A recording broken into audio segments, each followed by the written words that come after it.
kooxda al-shabaab oo halay kala kulantay weerar ay ku soo qaaday Sabiib Yacaano ciidanka xoogga dalka gaar ahaan 14 Oktoobar oo taariikh la meeloobaan maanta dhigay xogtii ugu dambeysay khasaaraha dhimashada iyo dhaawaca waa sidee xaaladdu Sabiib Yacaano ayaa imikada ku sugan xogtii ugu dambeysay ayaa muuqaalkan kula wadaagi doona yaa weerar ka soo qaaday maxaa xilligan keenay weerarada rogaal celinta ee ka dhacay deegaanada Sabiib Yacaano furinta shabeellada dhexe ma waxay wareegtay dhanka shabeellada hoose maxay saacayeen ciidamada macuusliyada ee lagu diyaariyay qayb ka mid ah deegaanada ka tirsan gobolka shabeellada hoose xogta ugu dambeysay xaaladda ayaa muuqaalkan kula wadaagi doona saata daawade nagu soo biro kamina qosaaxbadan ugu xiran muuqaalka la galay shirkada la sii wada asxaabta aragtana qaybta faaladan gurab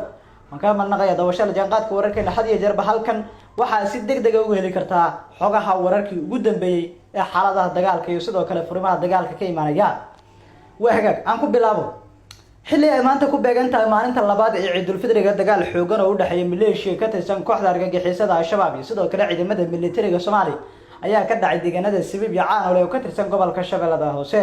halkaas waxa la wariyay in khasaare xoogan lagu gaarsiiyay xubnaha ka tirsan argagixisada kadib dagaal xoogan oo falkafool oo labada garab dhexmaray salaadii duurka ayaa la sheegay in xubnaha ka tirsan argagixisada ay weerar ku soo ekeeyeen deegaanada Sabiib Yacaano kadibna halkaas waxa ka dhacay dagaal xoogan oo la isku eeday sababka noocyadiisa kala duwan isla markaana sidoo kale la isku riiqma argagixisada ayaa la sheegay in la jabiyay raac labaad ayaa la sheegay in argagixisadu ay mar kale ku soo laabatay isla markaana deegaankii weerar ku soo qaaday waxaana ciidamada geesiyaasha ee xoogga dalku ay jiribka u aaseen xubnaha ka tirsan argagixisada iyagoo birta ka asla isla markaana halkaasi 10 la miloobaan ugu dhigay xubnaha ka tirsan kooxda qawaarista maafiyada al-shabaab dagaalkii halkaasi ka dhacay waxa la sheegay waa mid kamid ah dagaaladii ugu xoogana uguna khasaaraha badnaa ee waydan la gal argagixisada meedadka iyo sidoo kale dhaawacyo tirabeela oo ka tirsan xubnaha maleeshiyaadka ay ka tirsan argagixisada al-shabaab oo ay ka carareen ayaa la sheegay in daasiin qayb ka mid ah deegaanada Sabiib Yacaano sida laga soo xigtay saraakiil kala duwan oo ka tirsan deegaanka ila warade kala duwan oo deegaanka ayaa waxa ay sheegeen in la maqlayo qablanka rasaasta culus iyo sidoo kale daryanka madaafiic is dhaafsanayeen labada gar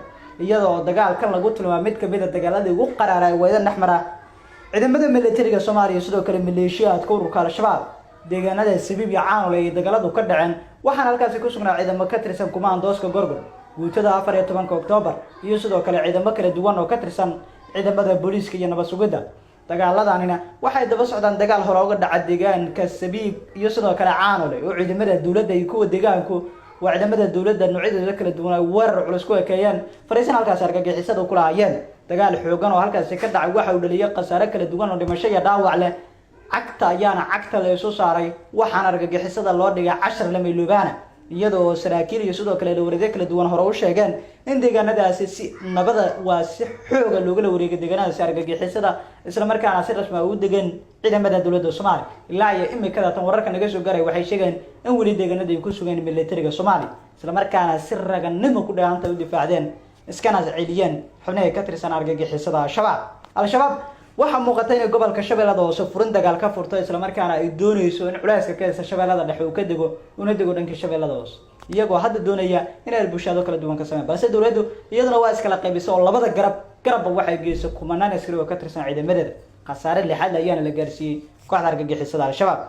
wixii warar ay ka soo korada wadal waxaan ku soo gudbi doonaa wararkay sidoo kale muuqaalada ku xiga kan mid noqon saaxiibada nagu xiran oo boggan follow waa ku maasantahay daawashada jaanqaadka wararkeena amaana Allah